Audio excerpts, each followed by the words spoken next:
Howdy folks, welcome back to the channel. Now, last week I said that this upcoming week that we would be doing a welding repair on a dump trailer. Well, we started doing that, started shooting that. I'm not a hydraulic guy. I mean, I can kind of cobble my way through it. If another person puts something together, I can take it apart and probably fix it. That said, this thing's got twin hydraulic cylinders in it, tie rod cylinders. The base, the butt, whatever you want to call it, it was messed up on one of the cylinders, so I thought, hey, I'll just order a new one of those. But I wanted to wait till I got out here, got it tore apart, started that, and make sure I could get what I needed. Got started, I can't buy just that part. I have searched every imaginable way. I can't get just the part I needed. So I did manage to find a replacement cylinder that is the exact replacement. Shopped around until I found one at a pretty good price. So we got one coming. Problem is, it's not going to be here until Friday. And as you know, if you've been following the channel, we put a video out. It actually comes out Thursday night at midnight. So Friday, most folks get up, they see it. But we did get started on it. And you'll get to see, I may throw a clip in here. This is what we came back in and added, this piece of plate right here. And the other side's going to get the same treatment. But in an effort to make sure that we always put something out on a Friday, we're going to be doing something else. We're going to be planting some ryegrass. I got a big dirt spot over here. Just take a little walk with me, if you will. Ooh, screen looks dirty. Lens was dirty. Hold on, I know the sun's in your eyes. Alright, over here, you look, you'll see that I've started framing up for some concrete. This is going to be our carport right here. And there used to be a whole bunch of trees between here and the trampoline, and now there's not. So what I'm doing, because I love my wife and she doesn't want a big dirt patch throughout the winter, I'm fixing to plant basically a food plot. So make it look deer. I don't know. I just grabbed what I could. Got a lot of ryegrass and clover and whatever. That's what was at Tractor Supply. Either way, we're gonna get out here. We're gonna do that. Because eventually what's going to happen is we'll have a carport leading into a swimming pool that will end up being right here beside the house, just kind of going out that way. That's Lana Ray's little garden spot over there, and I'm going to make this my adult beverage consuming area back in here. But I digress. I'm going to go get the old 600 Ford. That's what you hear running in the background. I'm going to go get it, and yeah, I'm going to kind of plow this up a little bit, level it out a little bit more right over in there. I don't know if you can see, there's a little bit of a hump. We'll do that, and I'll probably time lapse it so we can get most of it in there, and just kind of go from there. Here we go.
wasp nests are in this little spreader up here.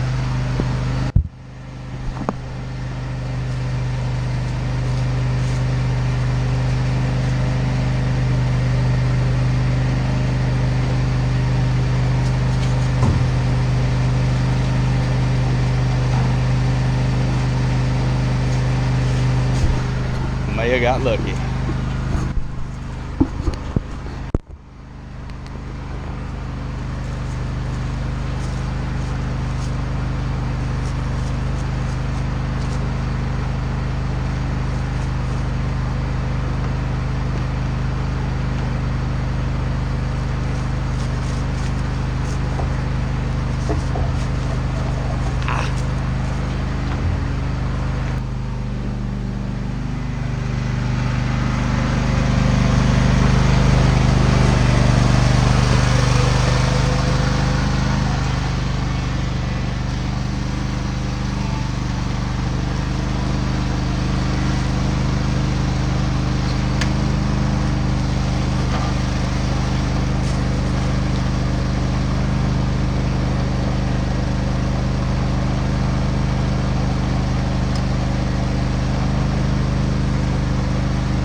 So that's going to wind up this video. I'm not going to go back and pull anything over or pack or do anything like that with that seed that I just put down. That what I just put down did come from Tractor Supply. No, we're not sponsored by them. All the whatever crap you got to say nowadays, videos, but whatever. Anyway, we put that down, and it's supposed to rain tomorrow a lot. That's why we went ahead and put it in the ground today. And it's that type of seed right there. So it says you don't really have to pack it, do anything with it. The rain here, that being an open area, it's going to be pretty substantial, I believe, I hope. And if not, I'll put a sprinkler on it. But anyway, just kind of a quick thrown together video for you guys, let y'all see what I did on Saturday. So as always, hit the like button. That does more for a channel than anything else. If you're enjoying this content and you hit like, it tells YouTube that we're putting out stuff that you like to watch, and that's what helps us get out there where other people discovers. If you are really enjoying it, hit subscribe, click the little bell down there that gives you notifications, lets you know whenever we put out new content, at least a new video every single Friday. We have since like March or April, and we're enjoying doing this side of it. Y'all let us know if you're liking that side of it. We've got, like I said, the 6-speed conversion coming up for my old work truck. There it is. We've got to finish that dump trailer. What else? Dump trailer, 6-speed. I don't know. I got all kind of crap. I can't even think about all of it right now. But anyway, thank you guys for watching.